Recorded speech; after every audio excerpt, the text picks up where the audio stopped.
Em termos de alterações pulpares, nós temos ali os tipos de diagnóstico de pulpalgia hiperreativa, a pulpite sintomática, a pulpite assintomática, que são situações onde não temos a presença ali de micro-organismos, tratamos ali de polpa viva, de uma polpa vital com TVP positivo.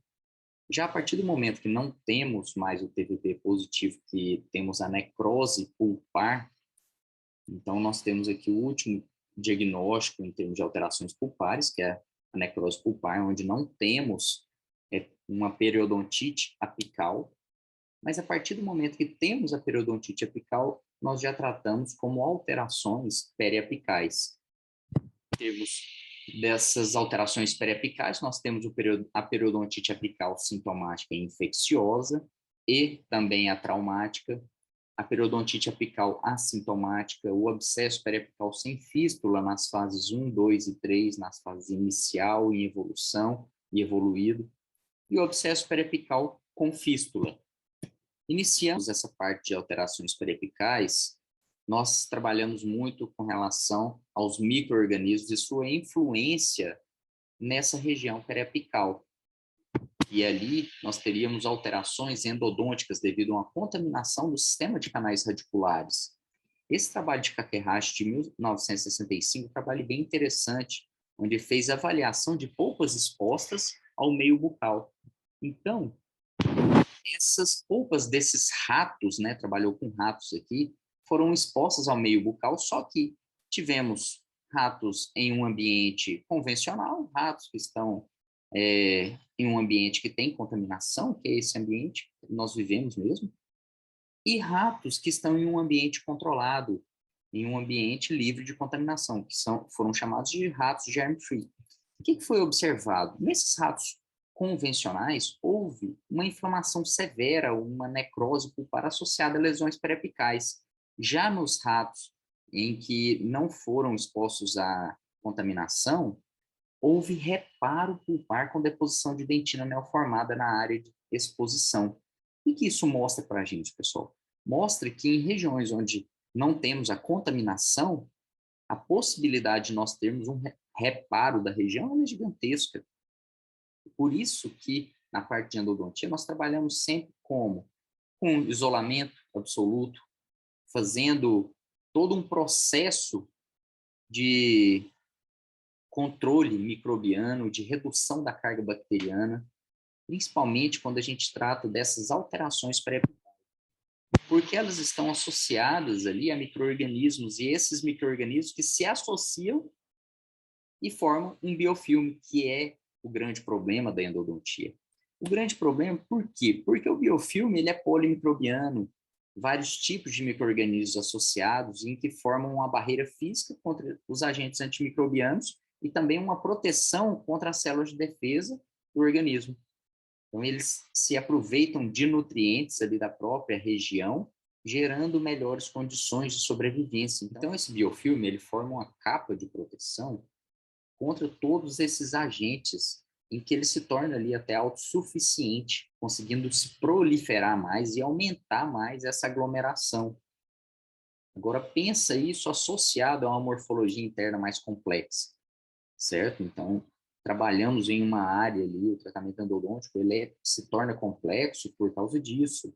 Às vezes, o tratamento em si, ele não tem muita complexidade, mas quando se trata de muitos micro-organismos, de um biofilme já maduro, nós temos uma extrema dificuldade em conseguir reduzir uma carga bacteriana para atingirmos ali um sucesso. Nos diagnósticos de alterações pulpares, trabalhamos com esses de periodontite apical sintomática, periodontite apical assintomática, abscesso periapical sem fístula e o abscesso periapical com fístula, e vamos discorrer um pouco a respeito de cada um. A periodontite apical sintomática traumática é o único que a gente presume ali que não tem micro-organismos, é o único. Seria uma inflamação do ligamento periodontal dessa região apical devido a uma agressão traumática, mecânica ou química. Então, nós notamos uma reabsorção óssea da região periapical, então tem reabsorção do osso, uma leve reabsorção do osso, uma alteração naquela região periapical, mas que não é por causa de uma infecção, um problema bacteriano. Então, seria por quê? por causa de uma dor após tratamento endodôntico de dente com polpa vital, por uma agressão mecânica, como uma sobreinstrumentação, ou uma agressão química por extravasamento de solução irrigadora ou um cimento endodôntico, ou também dor após uma restauração dentária, seria ali por uma agressão mecânica de um contato prematuro, mas sempre com dentes que apresentam ali um teste de vitalidade positivo, quando o dente não foi tratado endodonticamente. E que o tratamento seria o quê? Uma medida sistêmica com prescrição de anti-inflamatório, analgésico, realização de ajuste oclusal. Nessa primeira imagem, a gente nota que uma leve reabsorção, um ligamento periodontal mais alargado, mas por quê? Devido a um contato prematuro dos dentes, em que foi feito um tratamento com prescrição de anti-inflamatório, analgésico para alívio mais imediato, e também realização do ajuste oclusal, para que isso não fique ali crônico. Outras situações, os dois casos mostrando em grupos dentários diferentes, né, mas tratamentos em que houveram sobre um extravasamento, né, de material, uma sobreobturação desses materiais. Então, aqui, esse trabeculado ósseo já com extravasamento, olha como o material, esse cimento, que é o H+, aqui no caso, ele é mais fluido, ele avançou bem nessa região periapical. O outro tipo de diagnóstico com relação à periodontite apical sintomática, então, agora se tratando já de micro-organismos, é infecciosa. Então, seria caracterizada pela inflamação do ligamento periodontal na região apical devido a uma agressão já agora microbiana, tá? Uma infecção de origem endodôntica, que pode ser primária ou uma infecção secundária.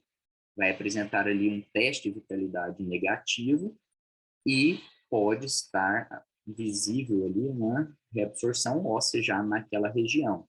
E sempre teremos, nessa periodontite apical sintomática, né, a característica que é comum dela, é a dor. Então, uma dor à palpação, uma dor à percussão e uma dor espontânea. Então, o que é importante? O quadro clínico da periodontite apical sintomática de origem infecciosa é muito próximo ao abscesso periapical sem fístula em fase inicial. A gente ainda não discutiu ele aqui, mas mais para frente vocês verão a diferença entre esses dois tipos de diagnóstico, viu, pessoal?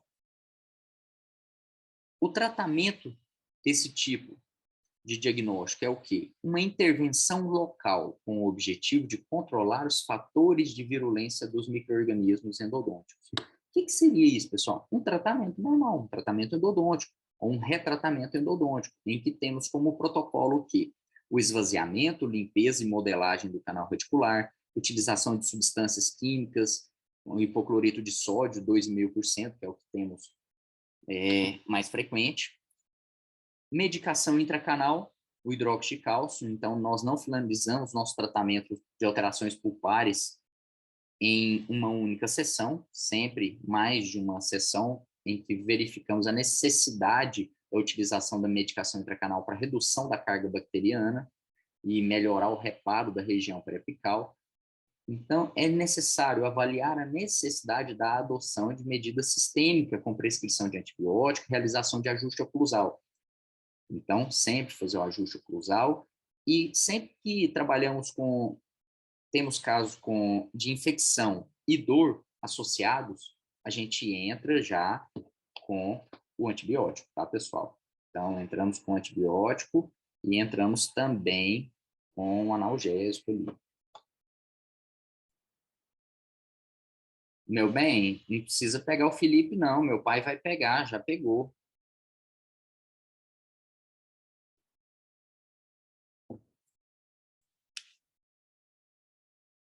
Então, a gente pode observar essas imagens aqui, é um caso de uma periodontite apical sintomática infecciosa. O paciente chegou com muita dor, dor espontânea, dor à palpação, dor à percussão, palpação periapical, em que, após o diagnóstico, o teste de vitalidade negativo e tudo, presumimos realmente que era esse quadro e propusemos para ele o tratamento endodôntico. O tratamento endodôntico que foi ali através de todo um processo de preparo, esvaziamento foraminal, utilizamos o hipoclorito de sódio, sempre também finalizando com um protocolo de limpeza complementar que vai ajudar nessa descontaminação da região, então vai promover um aumento da redução dessa carga bacteriana, utilização de medicação intracanal, que a gente pode até verificar aqui na radiografia, e uma segunda sessão, ou às vezes, se necessário, mais sessões ali de medicação, até chegar um momento que o paciente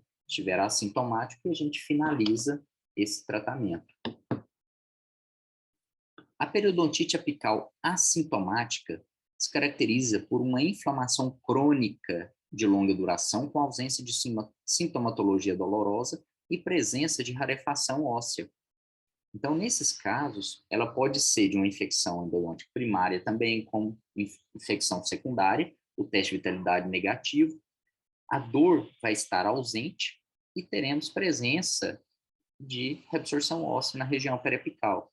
Então, interessante isso daqui, ó, não teremos dor na região.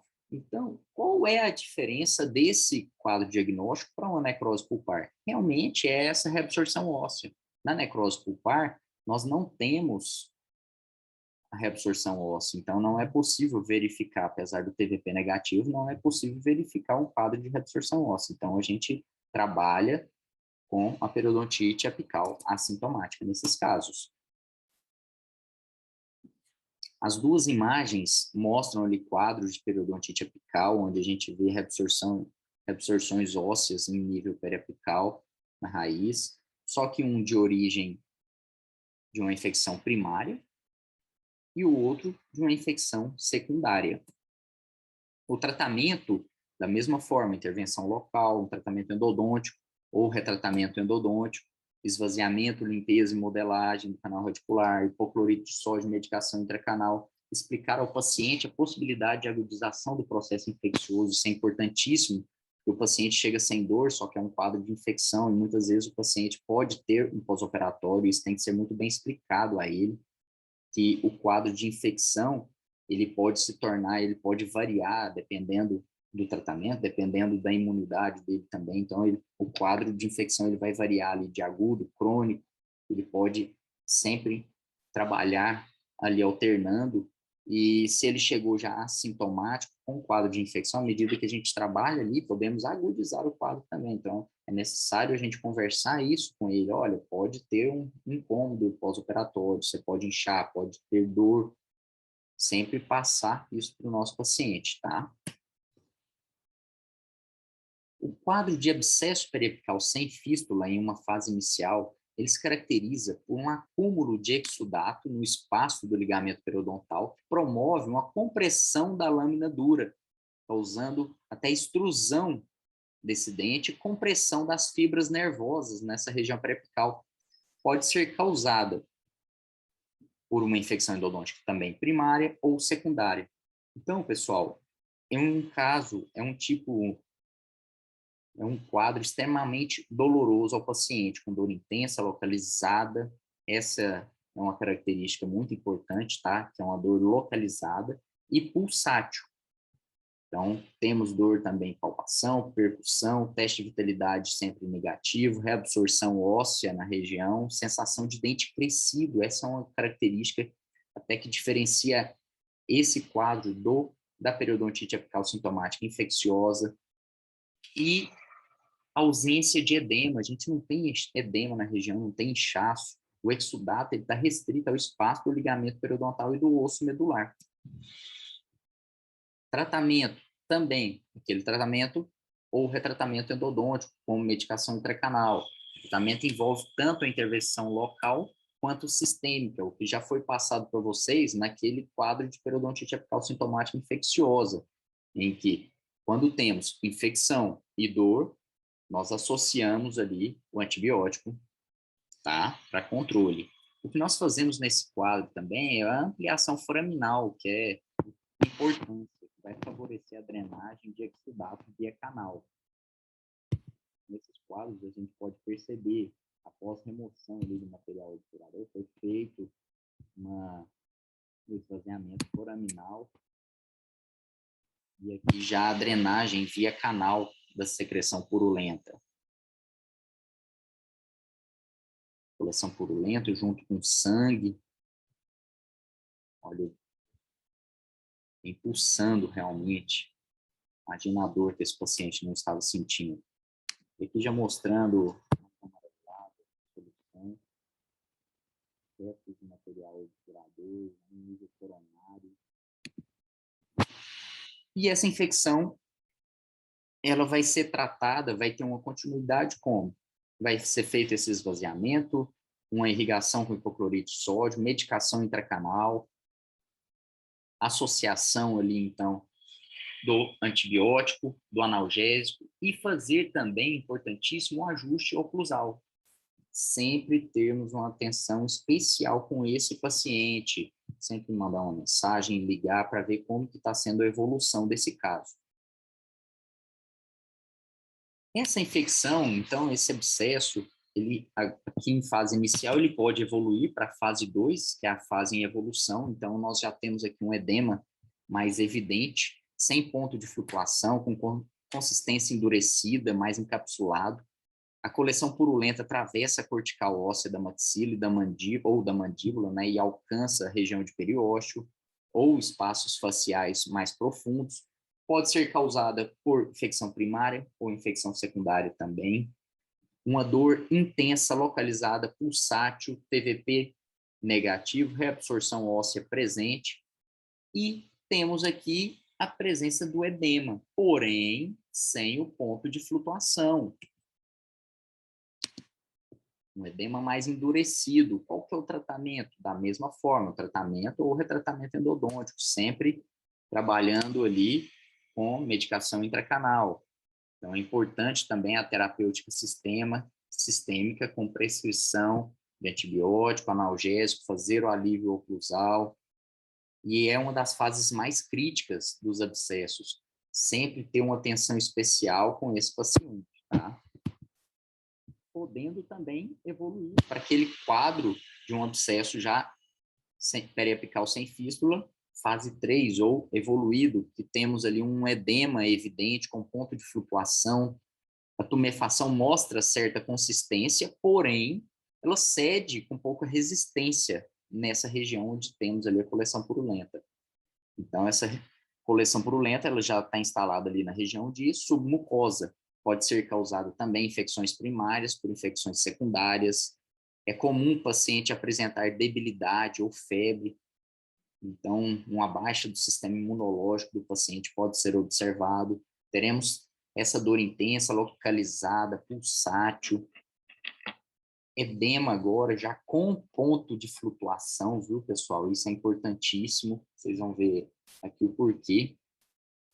Então, quando o paciente chega com muita dor, os quadros mais dolorosos que eles contam para a gente é o quê? Uma pulpite sintomática e um abscesso periapical, principalmente na fase inicial. São os dois casos mais dolorosos ali ao paciente. Só que eles têm características totalmente diferentes. Então, um é alteração pulpar e o outro é uma alteração periapical. A alteração pulpar da pulpite, ela tem uma dor mais irradiada, uma dor que é confundida, não sabe identificar realmente o dente que está causando todo esse problema. Já um dente com um abscesso periapical sem fístula consegue se determinar, porque só de encostar a língua o paciente já sente, ele sente uma dor muito intensa, uma dor espontânea, fica bem dolorido a região, ele já consegue determinar ali o local exato daquela infecção. Outra coisa importante que deve ser comentado, o abscesso, ele passa por 3 fases. Fase 1, fase 2, fase 3. À medida que ele evolui da fase 1 para a fase 3, ele diminui a intensidade da dor, mas ao mesmo tempo ele aumenta o edema. Então o rosto do paciente fica mais inchado, até chegar no ponto de evoluído, né? Onde a gente tem que fazer já o tratamento, o retratamento. Na verdade, todos os casos a gente tem que intervir, mas nesse quadro evoluído, nós temos também a opção de fazer uma drenagem do pus, uma drenagem cirúrgica. tá? Mantendo todo o protocolo ali de preparo do canal, utilizando soluções irrigadoras com potencial antimicrobiano, assim como a medicação intracanal, a medicação sistêmica de antibiótico, agora anti-inflamatório e analgésico, seguido de um alívio oclusal, atenção com relação ao paciente, né? E o que a gente pode trabalhar aqui também é a drenagem cirúrgica, aqui em região de vestíbulo, onde foi colocado também a instalação de um dreno, para que a secreção purulenta ela consiga sair aí ao longo do tempo, porque a gente não consegue fazer essa drenagem tudo em um único momento, infelizmente. Um quadro de um abscesso em região de palato, onde foi verificado uma certa consistência, mas ao mesmo tempo que cede na região ali da coleção purulenta.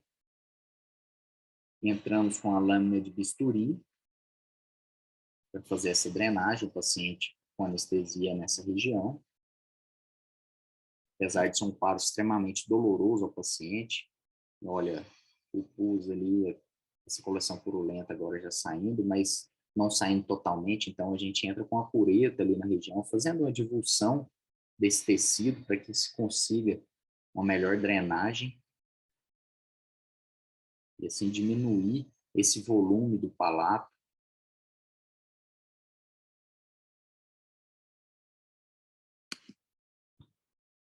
E agora o abscesso periapical já com fístula, que é um processo inflamatório crônico, proliferativo, com foco de supuração localizado próximo à região periapical.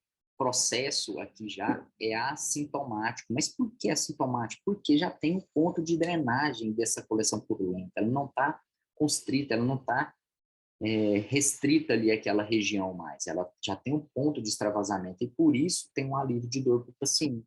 Por isso que sempre que forma, que eles chamam a bolinha, tem uma bolinha aqui, depois que formou a bolinha parou de doer. Por quê? Porque essa região de fístula é o caminho de drenagem, o fluxo ali da coleção purulenta já está saindo e está aliviando esse incômodo para o paciente. Também pode ser de caso de infecção primária, de infecção secundária, não temos dor, então, né, teste de vitalidade negativo, com reabsorção óssea periapical, visível ali na radiografia, e a presença de fístula nesse momento. Então, como que nós vamos tratar? Novamente, tratamento, retratamento endodôntico, com todo aquele protocolo. Esvaziamento, limpeza e modelagem do canal radicular, com utilização de substâncias químicas, medicações auxiliares, no controle de micro-organismos. Então, hipoclorito de sódio, irrigando bastante, presença da medicação intracanal ali entre sessões. Se precisar de mais sessões, a gente faz essa troca de medicação, sempre potencializando a ação dessas soluções com potencial antimicrobiano, tá? Aqui, imagem mostrando para vocês como que ela se apresenta clinicamente. Então, aqui já é um quadro de uma fístula na região entre o dente 14 e o dente 15, em que os dois estavam com teste de vitalidade negativo, e que nessa hora onde a gente fica com dúvidas em qual dente que é, essa região de fístula aqui, realmente a fístula estava relacionada ao dente 14, mas o 15 também estava já com um teste de vitalidade negativo. Mas quando temos dúvida, o que a gente pode fazer é um rastreamento da fístula. Então, localizamos ali o ponto onde está sendo extravasado aquela coleção purulenta e a gente entra com um cone de gutapercha, inserindo naquela região, que ele vai direcionar até a região de infecção. Aqui, claro, já estava mais evidente, mas só para comprovar aí que essa infecção estava restrita a essa região. Então, só repassando para vocês, pessoal, as alterações que a gente tem em termos de diagnóstico são pulpares e periapicais. Alterações pulpares, a pulpalgia hiperreativa, a pulpite sintomática e a pulpite assintomática, são os três quadros onde nós temos o teste de vitalidade positivo. E a partir da necrose pulpar, nós já temos ali a teste de vitalidade negativa, certo? E aqui ainda não temos uma periodontite apical, e a partir do momento que temos alterações periapicais, a gente entra nos outros diagnósticos de periodontite apical sintomática infecciosa, periodontite apical assintomática, abscesso periapical sem fístula, nos três quadros, né, fase 1, 2 e 3, inicial, em evolução e evoluído, e o abscesso periapical com fístula, que já é um quadro assintomático, onde nós temos o extravasamento dessa coleção purulenta, certo? Lembrando que a periodontite apical sintomática traumática, ela não está relacionada a micro-organismos. Tá ok, pessoal? Temos uma alteração ali, uma leve alteração periapical, mas que não está relacionada a micro-organismos. Ok? No site endoscience.com.br, vocês podem encontrar ali materiais didáticos, principalmente com relação a essa parte de diagnóstico. Temos várias pranchas em que temos a caracterização de todas essas etapas aí que nós falamos, todos esses diagnósticos aí que foram trabalhados com vocês nesses 2 vídeos, da professora Patrícia e o meu agora. Tá ok? Então, deixem seus comentários aí, fiquem à vontade para questionamentos e o que precisar estamos à disposição. Grande abraço a todos.